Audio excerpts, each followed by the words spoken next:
Hi, so I got a very interesting question, and that is how much Min Suga or Yoongi is earning from all the compositions, song that he's produced and performed. I don't know, I'm not connected to Big Hit or BTS directly or remotely, but I can give you an idea on how you can estimate, not really know for sure how much he's earned, but estimate how much he's earned from a song at a specific period.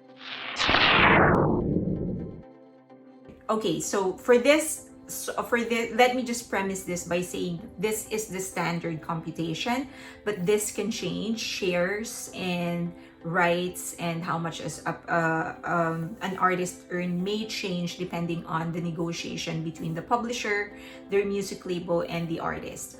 So, but this is the default. Yeah, this is going to give you like a sort of an idea on how much he's earning. And I will be using two examples. One would be Stay Alive, which he co-composed and he produced solo but performed by Jungkook. And then 8, which he produced and co-composed and co-performed with IU. Okay, so let's, for the purposes of this discussion, let's think about the song in terms of how Yoongi may earn. Let's think about the song. Let's divide the song into two: the composition and the recording. Okay, these are the ways he may earn. Okay, so for the composition, he may earn two ways. One is the performance, and the other one is mechanical rights. So performance of the song is whenever a song is performed live in broadcast, or the streaming, that's also performance. So he can earn. So whenever this song is streamed or performed in TV or live in a concert or wherever, then he gets paid as a composer. Now he splits this with the publisher of the song. In this, for Stay Alive, that would be Big Hit, and then for I believe 8 is owned by the publisher is the music label of IU. Now for mechanical, this is anytime the song is reproduced in CDs, LPs, cassette tapes, and streaming as well. So he earns through mechanical and performance rights. Okay, so as a composer, he may earn through performance and through mechanical rights. Okay, now for the recording, the master recording, this is the master, the specific expression of that specific art. So for example, Butter has several masters. I think they have the hotter version, the hot version, the whatever, how many versions that they have. So each of that version, and then of course the official version, which is the very first one that they released, that each of that would have a master. He may also earn sync rights, which is whenever the song is used for example, as a music bed or as a music background or as a soundtrack for TV shows, movies, then that's a sync right.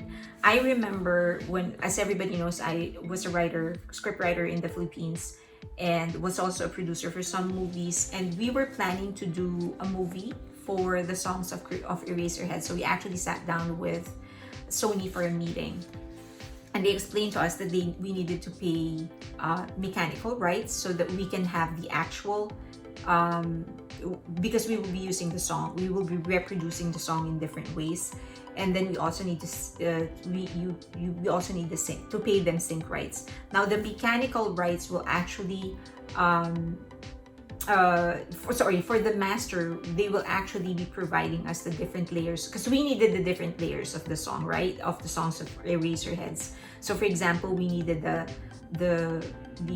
piano as a separate element, the guitar, the drums, the voices, the background vocals. We need all of that in separate layers because we will be using that for the movie.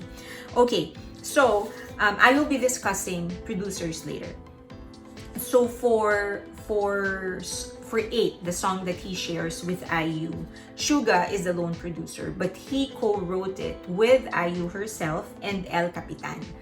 And then there are two performers, Suga and IU. For Stay Alive, Suga co-composed it with 6 others. So he co-composed it with El Capitan, Gabriel Brandes, Luis Sven, Maria Marus, Matt Thompson, Max Graham, and then Suga. All right, but the lone performer is Jungkook, and then the publisher would be Big Hit Entertainment.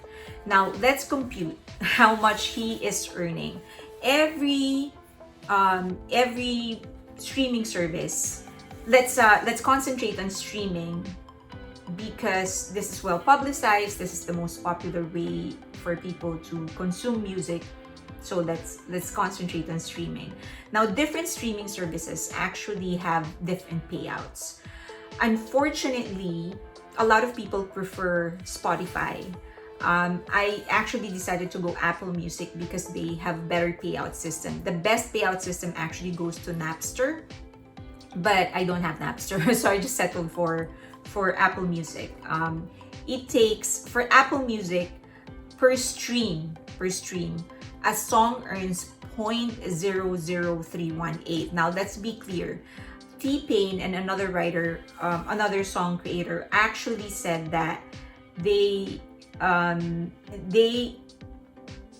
needs to, for him as a songwriter and artist, for him to earn $1, his song needs to be played 229 times in Spotify.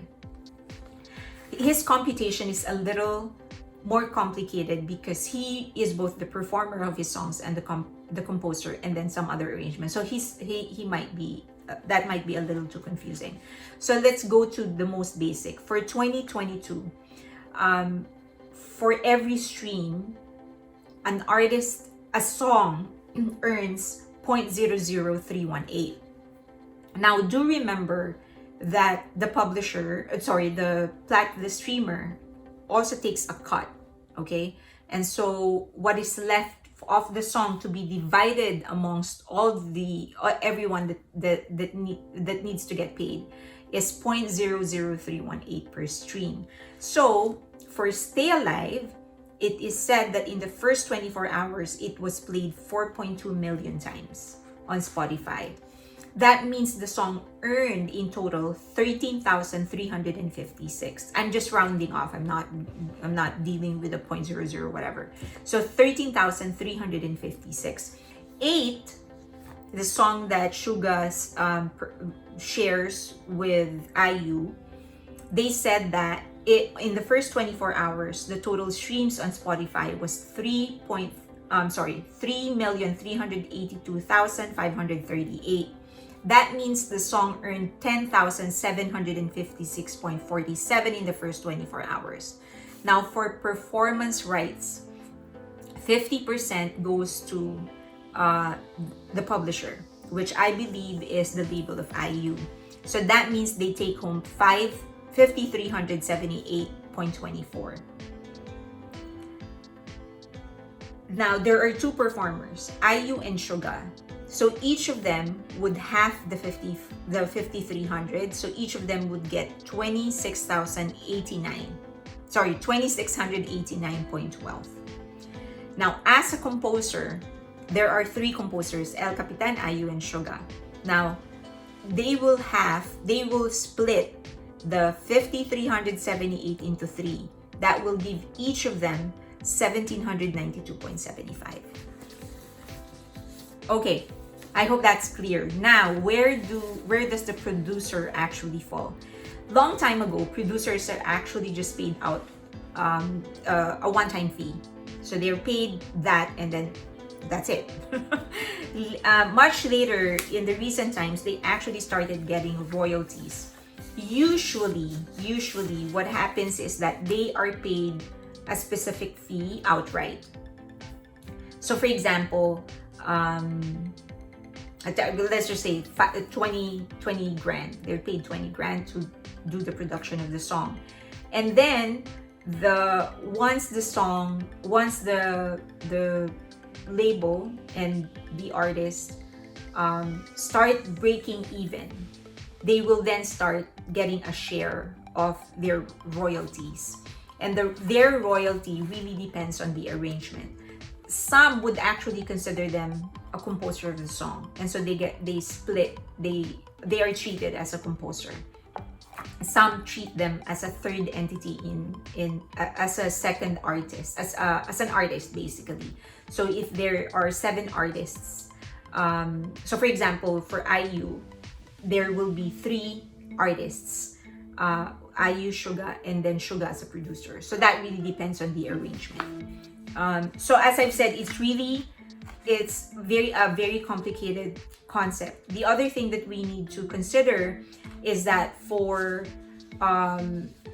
there are streaming services that are actually non-interactive. So streaming services may be divided into 2, interactive and non-interactive.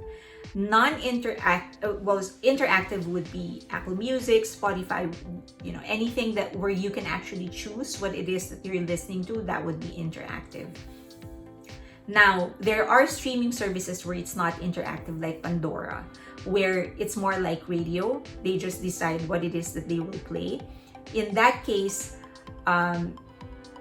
the artist and the publisher will actually get performance rights, so they will get performance fee, but they don't get mechanical fee. Complicated. But and that there's a whole lot more information in there, but this video is just to give you a general idea on how to estimate how much an artist and a composer and a producer and the publisher, the music publisher, is earning per song. And remember, I only computed based on Spotify. Apple Music, that would be different. Napster would be different.